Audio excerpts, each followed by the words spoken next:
How's it going, Yankee fans? Welcome back to Fireside Yankees with your boys, Alex and Ryan. Yesterday's game, well, I hope that most of you guys missed it because it was not fun to watch. Now, Clark Schmidt looks great again. He's actually been pretty solid over the past couple of weeks.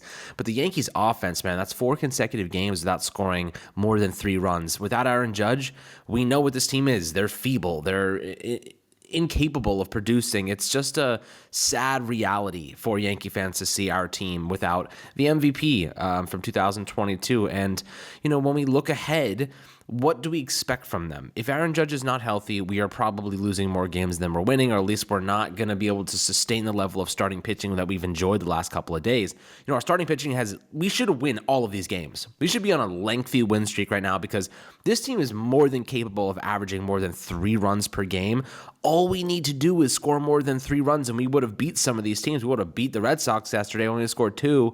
It's unfortunate, but now we look ahead to the Mets, who are also struggling. I don't want to be the get-right team for the Mets. I want the Mets to be the get-right team for us. I want to continue hitting and keep kind of building on what is a successful season. Our record is not bad. We're just in a really good division.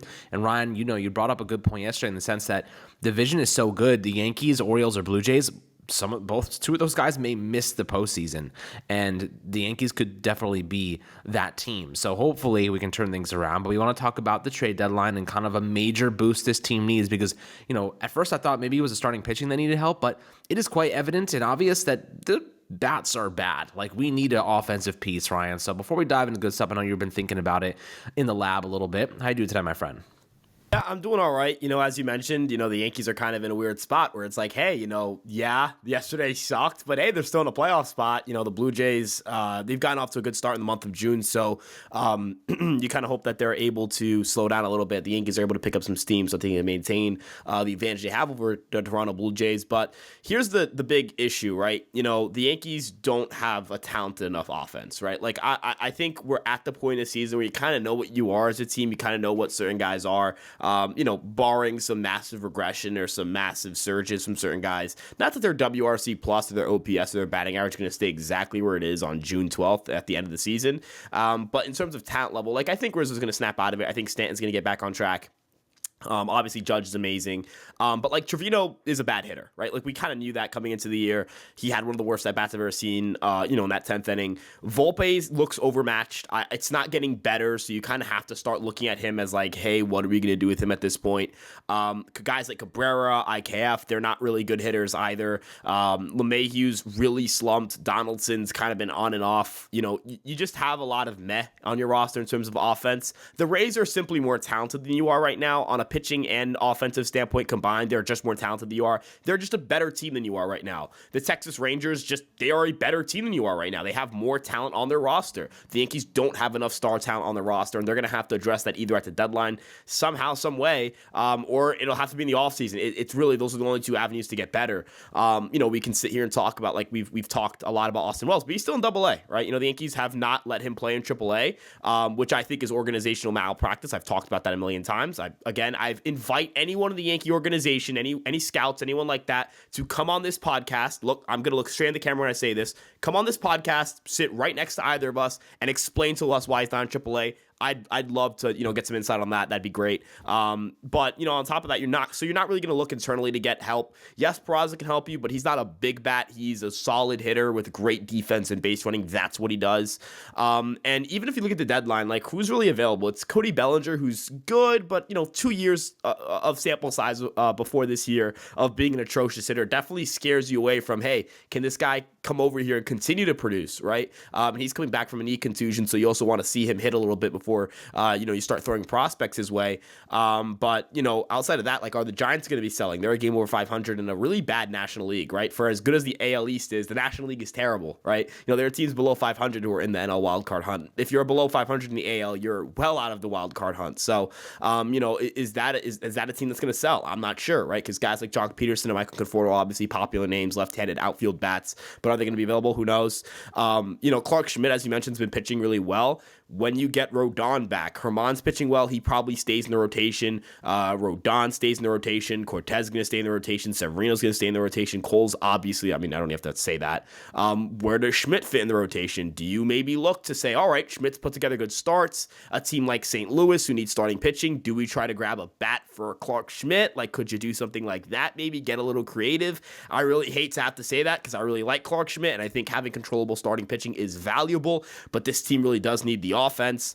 I mean, man, it's a little bit rough out here. You're going to have to get really creative to improve this offense, and, you know, it's a failure on the end of Brian Cashman to not have upgraded this lineup in the offseason, right? You know, we shouldn't be sitting here talking about, hey, the Yankees need a left fielder, because we knew that in October, we knew that in November, we knew that in December, January, February, March, and now in June we still need one. You had an offseason. That's why you have an offseason, so you can address that position, and instead we're still talking about it. So it's one of those situations where, hey, the Yankees are just not talented enough to win the division right now. They're not talented enough to be the best team in the American League right now, and that's the reality of it.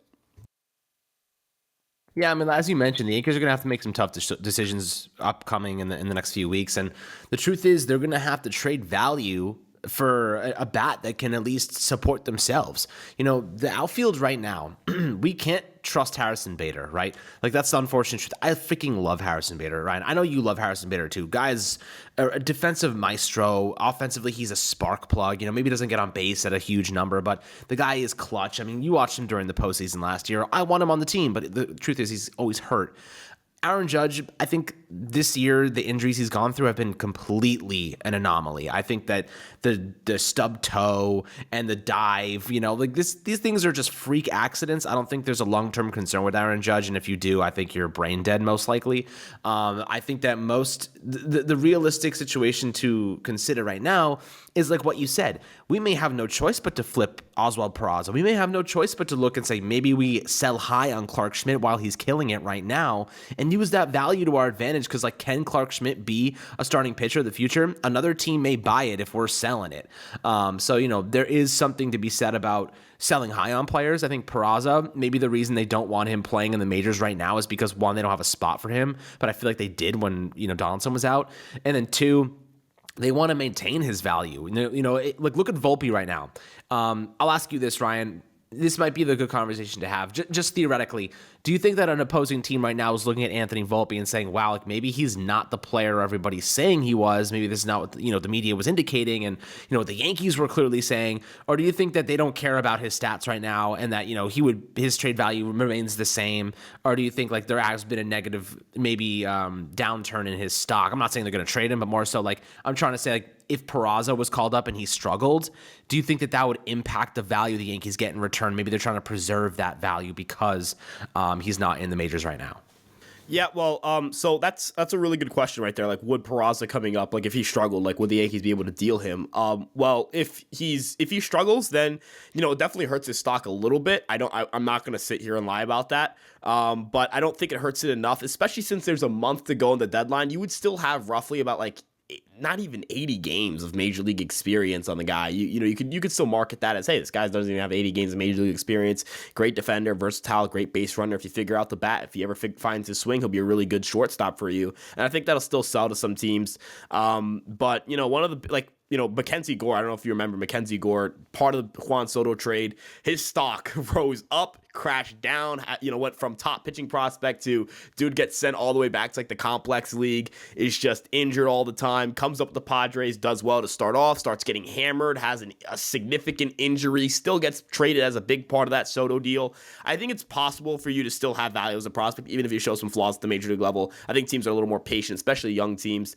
They're more patient and more willing to deal with that. You know, we're obviously looking at it from the New York Yankees lens, which is, you know, if a guy struggles over 30 games, you have to question their playing time because this team's trying to win a World Series. Whereas from a rebuilding standpoint, you don't have as much to lose. So, you know, one of the big things that I feel like is important for us to realize is that the Yankees cannot be thinking in the sense of, well, what if Peraza doesn't work out? Because they clearly didn't do that for Anthony Volpe. And if they didn't do that for Anthony Volpe, it's unfair to not do that for Peraza. And before people say, well, that's sunk cost fallacy, Peraza's in AAA. It's not like this is a guy who's in AA and I'm asking you to call him up and play him at the major league level. But realistically speaking here, like, is Anthony Volpe getting better at the major league level? No, it's only getting worse. He's only chasing more. He's only pressing more. He's only making worse decisions at the major league level. That doesn't seem to be trending in the right direction. You have to start thinking about what's best for Anthony Volpe, what's best for the New York Yankees, what's best for Oswald Peraza. If I'm Oswald Peraza, honestly, if I'm Oswald Peraza, I'm begging to get traded because I feel like the organization's done him wrong. They've done him dirty. This is not what they've done to him is not right, right? Like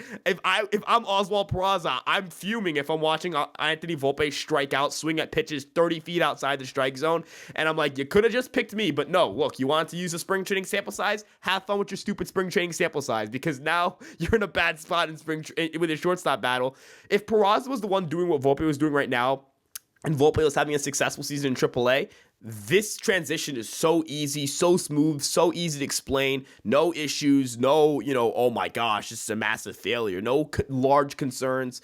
That's what they should have done. That was a safer move, right? And that's the higher ceiling move as well, because the alternative to that could have been if Volpe was performing well in AAA, you're in a situation where Donaldson's not doing so hot right now, LeMahieu's not doing so hot right now, Rizzo's not doing so hot right now. Now you can say, all right, Volpe, let's get your reps at third base in AAA. Let's get you ready because we might need you to play third base for the New York Yankees. Hell, if they still want to feel like Volpe has to be a shortstop and Peraza has to be the third baseman, which I think is so stupid, even if they wanted to do that, they could start getting Peraza reps at third base, right? Like there were the road to get Volpe to the major leagues in a world where Peraza struggled, or LeMahieu struggled, or Donaldson struggled, or Torres struggled, was so much smoother and so much easier, and they chose to not do that, right? And I'm not going to sit here and say that, it's because of Brian Cashman, because I am aware of the fact that it's not. I am privy to the fact that it was not just, hey, Brian Cashman wanted Volpe up. And a lot of people on Twitter were like, oh, I guess, when they saw, like, I don't know if you remember this like little like theory going on when like the video came out of Volpe getting called up, that like people thought Cashman didn't want Volpe called up. I'm starting to feel that way. It was Boone who was pounding the table for Volpe to get called up. Who was he arguing against? Probably not Hal Steinbrenner. I don't think he's arguing with Hal Steinbrenner. Probably with the front office. Look, I imagine the coaches wanted Volpe up. The front office wanted Peraza up. You gotta, if you're front office, you gotta be able to either you're the ones making the decision, or if your ownership and your coaches do not believe in you to make the right decision, you shouldn't be in that place to be making decisions. So we're in a tough spot with the shortstop situation. As you mentioned, it's a tough situation. We don't want to ruin Peraza's value, but end of the day, you got to do what's best for the team. And I think what's best for the team right now is figuring out what you have in Peraza and letting Volpe have some time in AAA to get better. Yeah, absolutely, man. I mean, look, I wish if the infield was a little bit problematic right now, maybe there would be other options. The outfield is just in shreds, man. Like, it's going to be interesting to see what Cashman does to fix this. But we only have so many assets, and I freaking hate the fact that we have to send our assets on the way every deadline.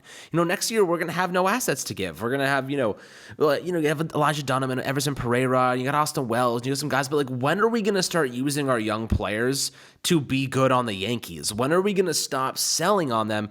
And I was fighting with somebody online, like, Ken Waldichuk has like a 7.35 ERA, and like, we sent him for Frankie Montas. I'm like, bro, he's a rookie.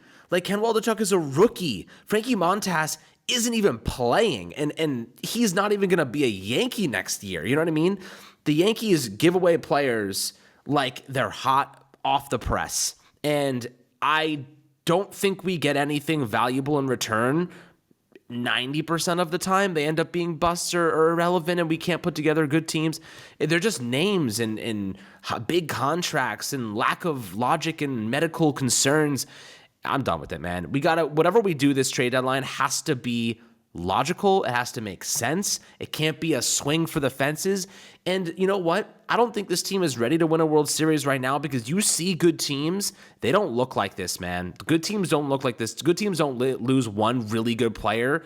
And look, losing a really good player, it hurts, right? Like, it really sucks. And you obviously see a regression, but the Yankees can't even score more than 3 runs without Aaron Judge, man. This is a feeble squad. Like, this is a team with injuries galore and big contracts and names that are no longer in their prime and injury prone, and it's just not sustainable. It's just not a sustainable practice, and we need these young guys to step up. Volpe, the kid, like, look, I love Anthony Volpe. I think he's going to be a great player. He's got to step up. Like, that swing yesterday, Ryan, I know you saw that last swing yesterday he put together at the end of the game there. It wasn't even competitive, man. Slider outside of the zone. He just swung at it to swing at it. Like, there's no plan behind this man right now. He has no plan going up to the plate. They need to adjust that. He needs to figure it out. Take strikes if he has to. They're just throwing them in the freaking dirt and he's swinging at them. Take 3 strikes in a row. I don't care. I don't care if he strikes out freaking looking. Just, he's got to regain his patience, regain his eye, because he's not seeing the ball well. And he's thinking too much. He's thinking the ball's going to be somewhere and it's completely somewhere else. I just don't know what they have to do. And I brought up a good idea in an article today. Maybe they have to bring up Peraza to compete with Anthony Volpe in live time. Maybe they got to restart the position battle at shortstop to get this kid where he needs to be again, because Volpe shines with competition, but I think right now Peraza has earned the right to be back in the mix, and I think that let it unfold right now, because Volpe's playing so poorly. There's no harm in giving Peraza an opportunity to win that job back. I think that's the fair thing to do. If they're unwilling to do that, it guarantees to me, it says to me 100% that Peraza's gone. He's gone at the deadline. They're going to trade him. So we'll see what happens, guys. Love to hear your perspective, as always, my friends, in the comment section below. Make sure to like and subscribe, as always, and we'll catch you guys on the next Fireside Yankees episode.